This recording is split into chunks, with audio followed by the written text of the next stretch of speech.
Hello and welcome back to She Makes It Work with Gabby and Abi. Today we're talking about bad feedback. What is it and how to deal with it? I always start off by saying this is my favorite topic. This is not my favorite topic, if I have to be honest. I really hate bad feedback, not just for me, but for other people.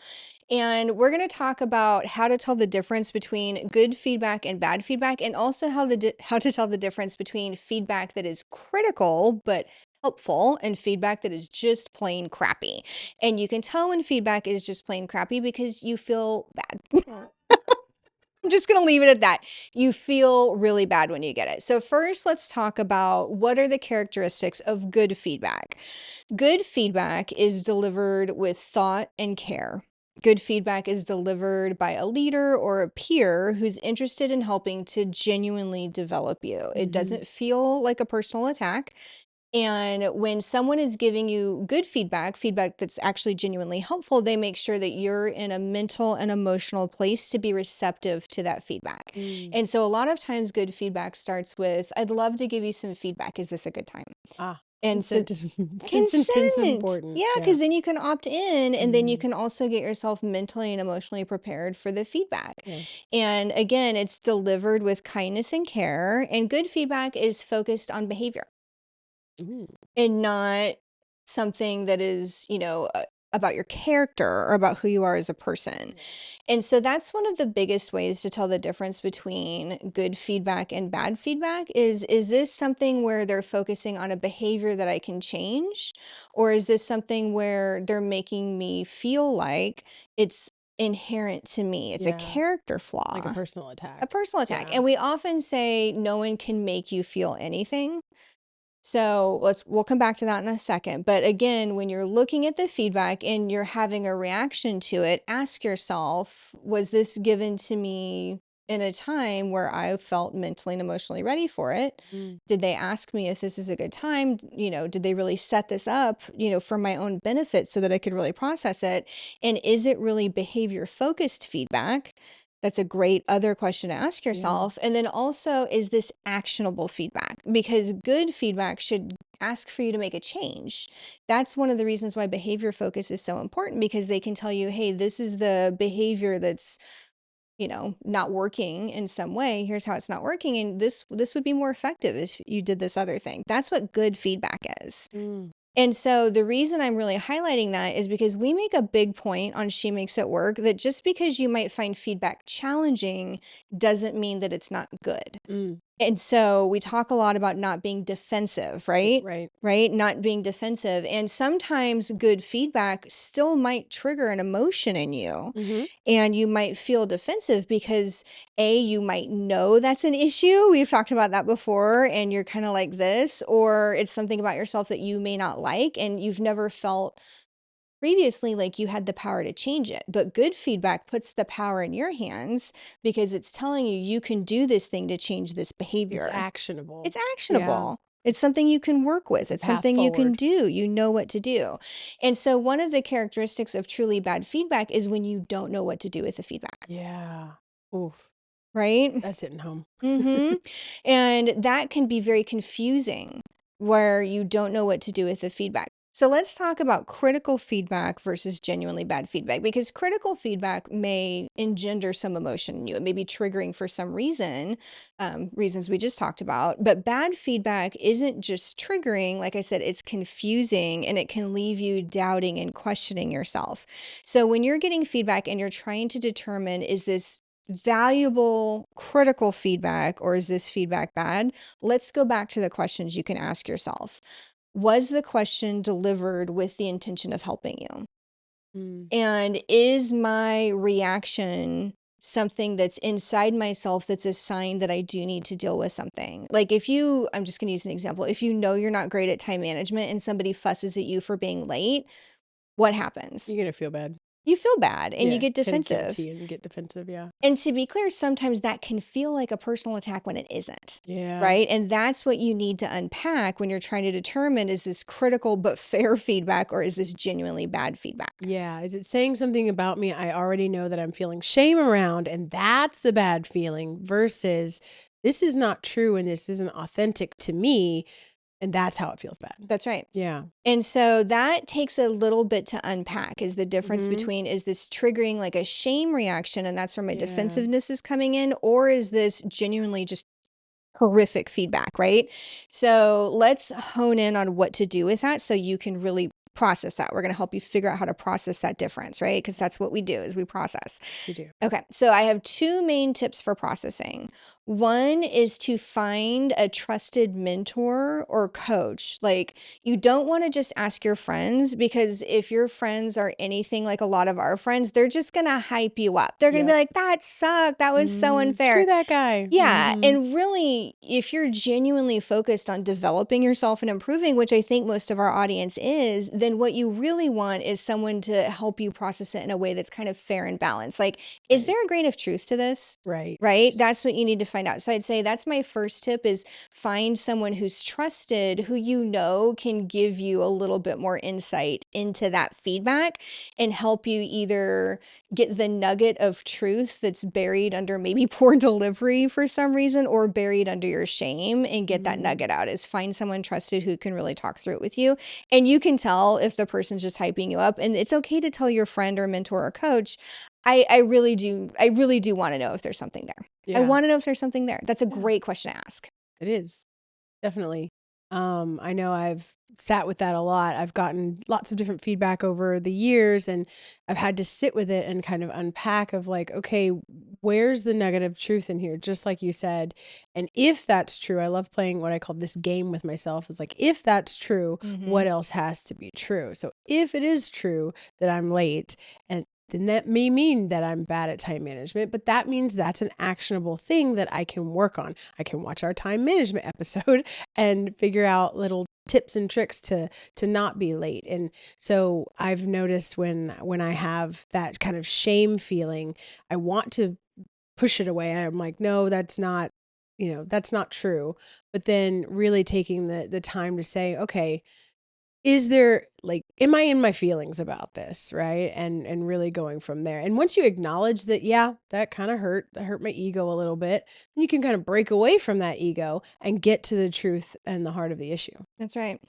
I'd say my second tip related to how to process that is to journal about it. Mm. And Abby and I both use journaling as a very effective tool in our professional and personal lives, right? Hmm. And so with journaling, when I say journal about it, I want you to do two things. One is sit down and try and write down what they said as factually as possible.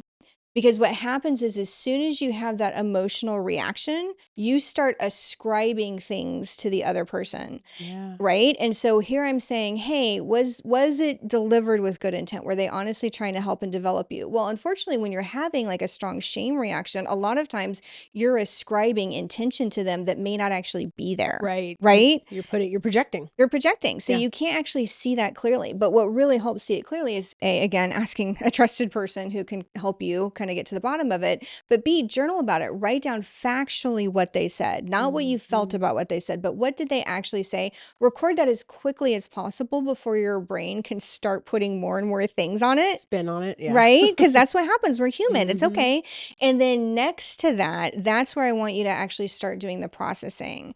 So, a great way to process those I statements is to put them in your journal. I feel like this because why? And that's where you need to do some self exploration, because it's human nature when someone tells us something we don't like, we start projecting onto them, but we also start making it about them. Mm. And that's where you need to like catch yourself and be like, oh my gosh, I'm making up a story about them when really I need to understand my own story. And that's where your energy should be spent, is understanding yourself, not trying to, again, make up reasons why they might be telling you this, but instead, where's my reaction coming from? Yeah, and it's easier to put it on somebody else, right? It's like easier. Oh, that person's a jerk, or they don't understand me. It is easier than taking the time to explore and go deep in your own stuff. Mm-hmm. Like it is, and most people don't do that, and that's how you get better, and that's how you rise above everyone around you, is because you take that time and you dig deep and you figure out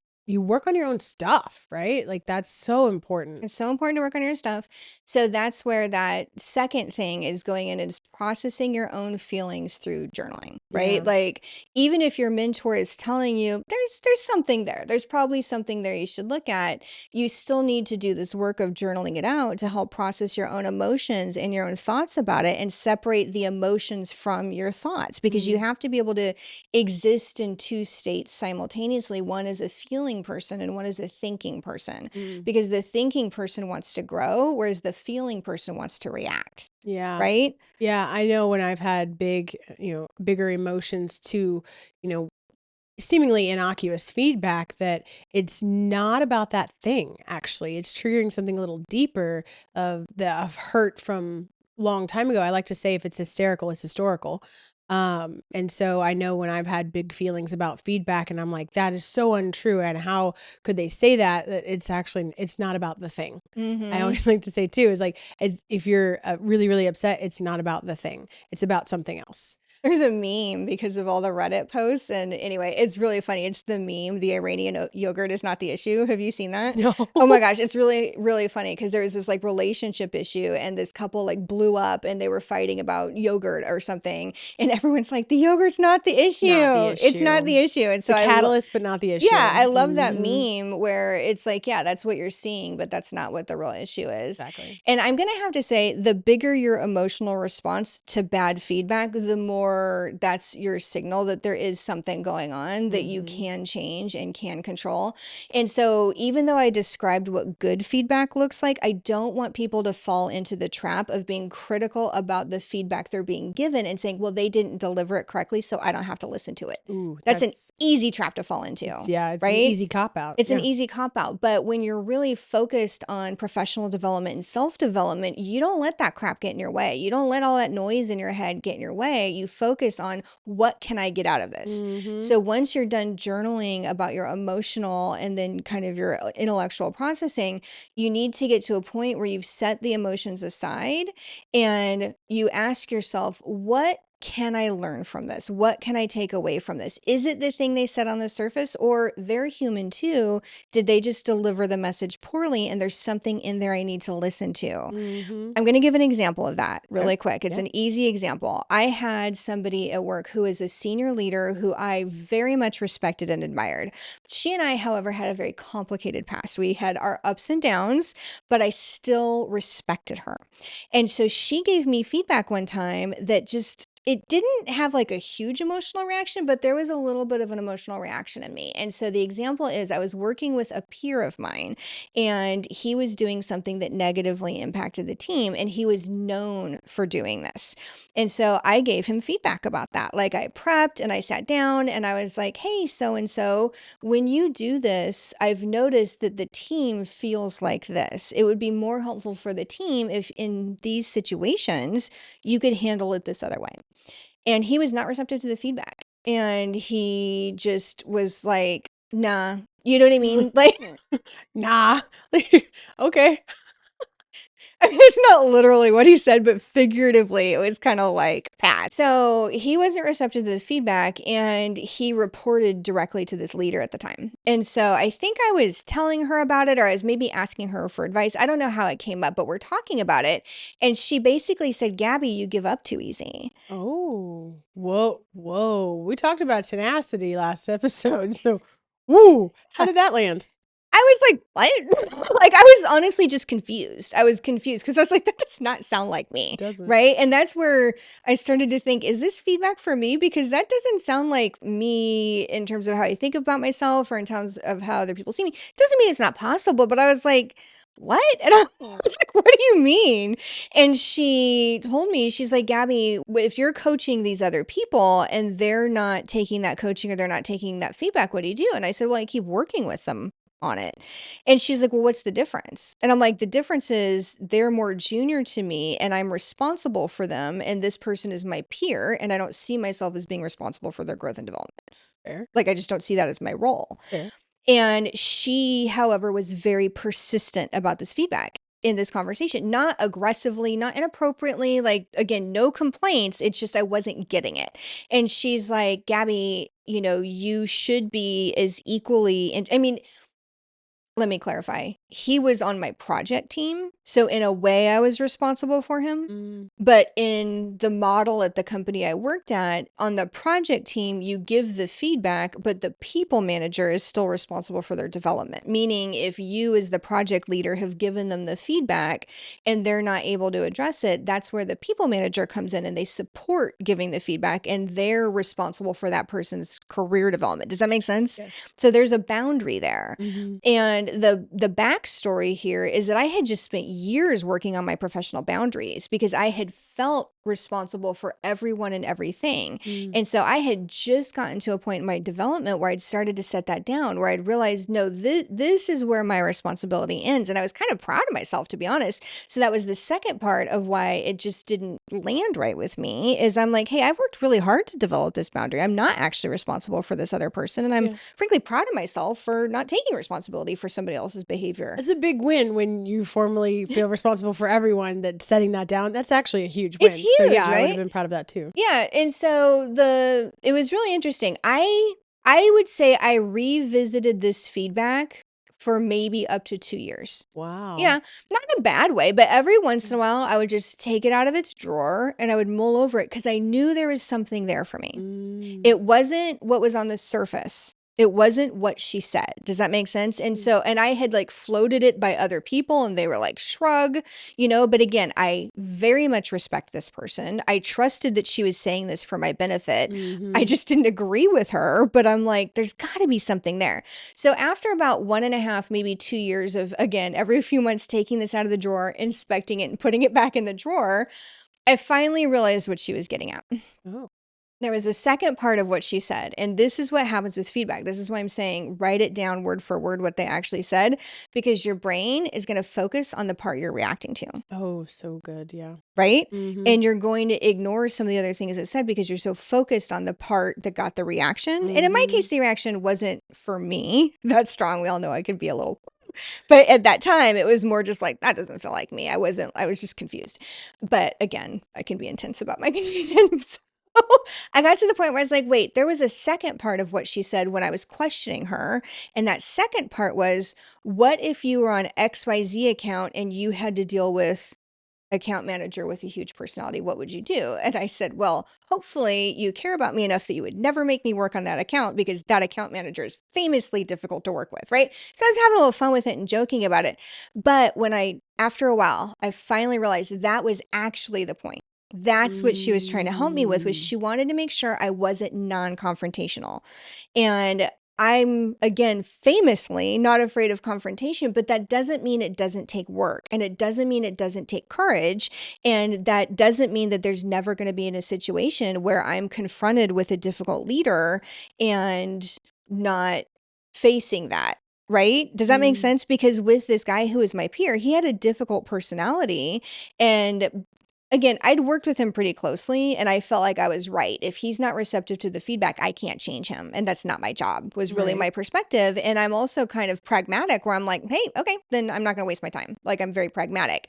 But she really wanted to make sure that I could sit with the big dogs. That was really what her concern was. And so again, it really was coming from a place of wanting to develop me as a leader, looking out for my longer term career. And I'm not judging her that she didn't articulate it in a way that didn't land with me. She articulated it the best way she could, and she was coming from a good place. Does that make sense? Mm-hmm. So it wasn't bad feedback just because I didn't get it at first. Oh, okay. Just It's because you like a don't slow get it. burn. Yeah, it was a slow burn. And Mm-hmm. again, that's kind of my point here, is that even in feedback where you're kind of like question mark, and especially feedback where you're like emotional reaction, you really need to take the time to find the nugget of truth in there, because that's the whole point of a blind spot, is that we're blind to it. Yeah, we didn't see it. Mm-hmm. And a lot of times we want to protect our blind spots. And one of the things I'm really proud of you about is you're so open to hearing about your blind spots. We all have them. And Yeah. I love that about you, is that when you hear about a blind spot, you're like, oh my gosh, let me dig into that. Yeah. Let me dig into that. Because as we mentioned before, other people can see them and just not me. And when I've gotten really blind spot feedback, we'll say, that was surprising. It's at first it's like, whoa, okay. Maybe a little ouch, right? But it's like, okay, that's where I go. If that is true, then what else has to be true? Okay, if this is true, then that means, and I go into problem solving mode, really. And for me, that's how I take the ego out of it, is because I'm not saying it's true. I'm saying, so if this is true, what else has to be true? And again, that's how I take my ego out of it, because I'm not saying it has to be true. I'm not saying it is true. I'm saying, if this is true, what else has to be true? And that's how I kind of try on different mindsets, right? And then I can kind of live in that feedback of, if this is true, then what else has to be true? Oh, okay. Then it means that I also am doing those things over here. Have other blind spots that I'm now able to see, because I can now see this original blind spot, right? And so that for me is, I definitely want to dig in, because again, everybody can already see it except me. And so I don't want to be tardy to the party, right? So I want to get in there and figure out, like, how can I shore this up as quickly as possible and move on? Because I've posted on LinkedIn about, we can only be as self-aware as we are at any given time, right? But when someone brings you really a gift like that points out a blind spot, now you can see more and you can be more self-aware. Right. And that's for me the goal. And that is, true, that the more self-aware a leader is, the better they are. So the more you can find your blind spots, whether they're given to you or you can find them yourself, like, the better we all are, right? Yeah, I love that because someone helping you with your self-awareness is giving you a gift. They're Yeah. helping you be a better leader. Yeah. And I think that's the difference between like difficult and challenging feedback and bad feedback is Mhm. that difficult feedback, you're still feeling like, I want to learn about that about Mhm. myself. I want to understand and process that and apply the lesson that's in there. And in the example I just gave, that was the same thing. I was like, I don't get it, but I genuinely knew I respect this woman. I genuinely know that even though we've had our ups and downs, I mean, she was trying to help me. Why else would she be spending her time talking to me? You know what I mean? Mhm. And it would have been so easy to be like, "Ugh, she just doesn't get me." That's an easy trap to fall into. Cop And out. there was that voice. There was, but I'm like, no, I just quieted that voice. I'm like, what can I do with that? Mm. But now let's talk about actual bad feedback because actual bad feedback can be really damaging. Yes, I know this one a little too well. Yeah, so I want you to Mhm. tell your story and I want you to talk about the impact of the Mm. bad feedback Yeah. as well. Whew, okay. So in a previous role, I had a boss that gave me some feedback that really messed with my head. Um, Going back, I've been a single mom, and soon after I divorced, my ex-husband had a brain injury, a traumatic brain injury, and so I had to, not only single mom but deal with that and lots of struggles there. And so I became the pillar of, my daughter and my family. So pretty self-reliant. And so I had this boss that was getting vision from the directly from the leaders of the company, and I was asking a lot of questions about that because that's the only way I could get the vision. And the feedback that I got was that I needed to read a book called On Self-Reliance. And that really messed with my head. Having come from where I just said I came from, having come from this, figure it all out, all the pressures on my shoulders, carrying this, all of these traumatic things that were going on, having come from that, and now I'm, at a high level position, and to have someone tell me to read a book called On Self-Reliance, it's implying that I wasn't self-reliant. That really felt like a gut punch. It really messed with my head because I was like, wait, what?" And again, trying to take that feedback and find the nugget of truth in it, I'm like, how can this be true? And I sat with that for a very, very long time. And come to find out, I think that this person was actually purposefully gaslighting me. I don't know that. I don't want to assume that. However, after sitting with this for so long, that's the only conclusion I can really come to. What was the impact of that? Like you're saying it sent you to a headspin, but like what was the real It impact to you? affected my self-esteem. I was like, do I even know what I'm doing? Like, I thought I did, and I was really effective. And then it made me less effective at work because I was so in my head about it.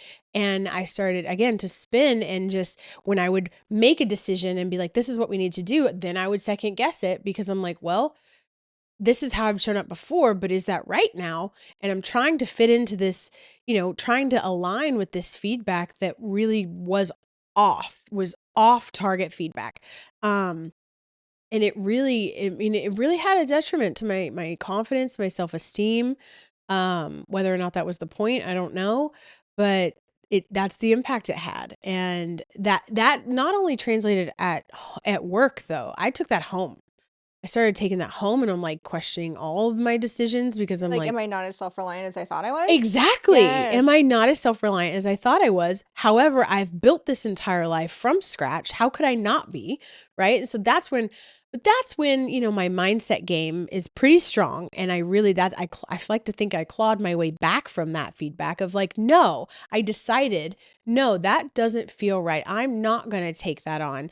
I'm not going to let that feedback stay. I am self-reliant. Just look around.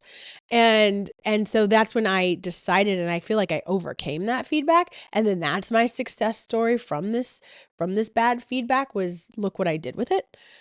Yeah, you did overcome it, and I do wanna say, but it still hurt because It the did. first time you told me about it, I could see that it was still in there hurting you. Mm-hmm. And that is the danger of bad feedback, and that's actually how you know feedback is truly bad, is that it makes you question yourself, and it makes you doubt yourself. And what you never want is self-doubt, Yeah. because we're supposed to be helping each other grow and lifting each other up. And no one can grow if their self-esteem and self-confidence is damaged. And frankly, if their sense of themselves is damaged, if Yeah. they're questioning their own identity, that's Mm, really damaging. And yeah. that's where I'm like, that's bad feedback. And so let's go back to that conversation. Let's unpack that a little bit. Okay. Because the first thing I want to say is you guys did not have that trusted We did relationship not. going into that conversation where No. he could give you feedback that was, in my opinion, sensitive. That is like, if he really thought that, that needed to be delivered sensitively and from someone with a more trusted relationship. Yeah. I don't think you guys had the relationship for that We did conversation, not. We did not. right? And for a reason, apparently, Yeah. right? And then I don't know if he, asked you, are you open to feedback right now? Like, did Nope. he set it up well? Nope. And that's where I'm like, hey, don't be judgy of how someone gives the feedback. But if they're not hitting any mark of good feedback, then you do kind of have to question their intention going into it or their ability to deliver effective feedback, to be honest. But also, that's not behavioral feedback. What he needed to do to make it effective feedback was instead talk to you about the behavior, Yeah. right? Not about the behaviors coming from a lack of self-reliance, but hey, I know you've got these questions. I've given you all the information I have. I'd love to see what you can take away and do with that. Yeah. There was That no would have been a great action. There was no conversation. direction. It was just, here's this like vague verbal assault almost, and Yeah. go deal with It that. wasn't behavioral, and frankly, it wasn't actionable because you're gonna go read this book on self-reliance, but what does he wanna see you What's the do differently at takeaway? work, Yeah. What's the right? takeaway? What's the changed behavior he wants Uh-huh. to see? Just be more self-reliant. That's a quality, that's not a behavior. Mm-hmm. So, that is something where we didn't have this conversation when it happened, obviously, Mm-hmm. because we would have really dug into that quite a bit, because I also think depending on who that person is, in this case, it was your boss at the time. Mm-hmm. If it's your boss giving you bad feedback, I 100% want you to follow up on that conversation, right? And in this case, obviously, you don't work there anymore. And thank goodness this is of the past, as we would say, right? Yes. But I would suggest that if you, the viewer, are in this situation and someone's giving you this bad feedback, what's the relationship? If this is, frankly, a temporary relationship, I would just be like, okay, thanks, bygones, and just Noted. whatever with it, right? But if it's somebody where you expect to have a long-term relationship with them, or they're your boss, they're responsible and accountable for your development, and also you need them to champion you, I would 100% go back and say, I took that away, and I would actually love to reframe this conversation because I'm hearing about the self-reliance and that's just not resonating with me. Mm, And so I'd love to hear more about what prompted you. What are you seeing in me that's prompting you to go to self-reliance? Because I'd love to actually like anchor this back to being a little bit more behavioral, because I feel like that's a little easier for me to process and control. I can control my behavior, right. right? And so you have power as the recipient of feedback. And that's the other thing I want to iterate, is that you can take the power back in your hands, right? Like you are empowered to turn that feedback into a conversation that's a little Yeah. bit different than the conversation they're trying to have with you. Yeah, and that's a really good point too, because sometimes I know in the past when I've gotten feedback, it's just like, okay, I'm going to sit with that, and then I just have to sort through it on my own and not make it a conversation. And I've got to take this away and just, work on it, but not have a conversation about it. And if I'm unclear, well, I can't ask clarifying questions about it, and I can't revisit that conversation. So almost that permission to go revisit a conversation is, I think, really important. Yeah, and in most cases, the other person genuinely has positive intent. Yeah. And so it's so important to ascribe positive intent, even when it's bad feedback, because that's actually part of what's keeping you from going back and having a follow-up conversation is you start thinking they're trying to do something to me, and then you don't go back and follow up. In this case, I'm not going to comment on what his intention was, but I'm less inclined to ascribe positive intent when he went about everything so wrongly. But even in that case, if it were me, you bet he'd be having another conversation with me about that. Like he would be hearing from me about that if he were giving me that feedback. Just that it doesn't land well with me. And frankly, as an independent woman and a single professional mother, I'm offended that that's where you went. I would 100% say that to him. 100%. You as well, I don't necessarily want to get into that, but you as a man are going to tell me as an independent single woman, professional, you're going to tell me I'm not self-reliant. Like, where does that come from? Like, where does it in you that that's where you went to? Yeah. It's okay to do that. You can challenge people. So I think that that is really important, that whether the feedback is bad or difficult, it's really important to see yourself as in control of how you address that feedback. Yeah. You're in control of how you process it, and you're in control of what you do about it, including having follow-up conversations. And I'm just going to say, having been on the other side of the table, there have been times where I've given feedback that didn't land well, and I didn't ever hear about it from that person. I always heard it from other people. And that's a disappointment because my intention is genuinely always good. And since I'm really trying to help that person, if they're struggling to process that feedback, I would love for them to come back to me. So again, as that leader who sometimes said things that didn't land the way I wanted them to, I would love for that person to come back and say, Gabby, I know you're trying to help me. I don't get it. Or I'm upset about it, and help me help you, right? I want to help you work through that. And so I think it's really rare that you're going to encounter somebody who wouldn't be receptive to that. Yeah. Does that make sense? Yeah. And so for anybody who's struggling with bad feedback, again, if you're getting to the point where you're doubting yourself, then I would say definitely sit down and reframe it and put yourself in the power seat. Because a lot of times what happens is we catastrophize as well. If we're getting bad feedback that we don't like and we're like, holy crap, that's going to ruin my reputation. That's what we think all the time. What you don't want to do is make a bigger deal out of it in that situation, right? Like, so just really think about like, if it's landing well and if it's not landing well and you're starting to spiral, ask yourself, why am I spiraling? What am I worried about? Because now you're telling yourself a story about the future. And I'm here to tell you that just because you got some challenging feedback or genuinely bad feedback, it doesn't necessarily have to ruin your brand or your reputation. And it's okay. Like, it's just a blip on the radar. And I know that branding yourself at work is important, but what you want to do is replace that with good stories. So you just don't let that story take hold, and you replace it with good stories. And you kind of maybe lean on your network a little bit to help you with that too. So I do want to say that because part of dealing with bad feedback is making sure it doesn't damage your reputation at work. And again, one of the best ways to make sure it does not damage your reputation at work is to make sure that there's more good stories out there than there are this one, and that you don't make this bad feedback a bigger conversation than it is, right? Yeah. And what that means is don't go talk to 20 people about it, because what you're actually doing is you're like now cementing that as your brand. Socializing your, Yes. And you're making yourself Your a worst moment, complainer, yeah. right? And so you're making yourself look even worse. Yeah. Do not do that. Like, if this is genuinely like just completely not applicable to you, just sweep it under the rug and get some better stories out there. That's one of my biggest tips for dealing with bad feedback is do your internal processing. Don't let it impact your self-worth. And if you're spiraling about, well, what does this mean for my career? Take control of that too. You are in control at all times. And you can make sure that you've just got more better stories and that nobody listens to this one. I love that. Yep. All right. So I hope that was helpful. It was Right? helpful for me. I got to unpack some stuff. We did some good I feel work like this is today. therapy.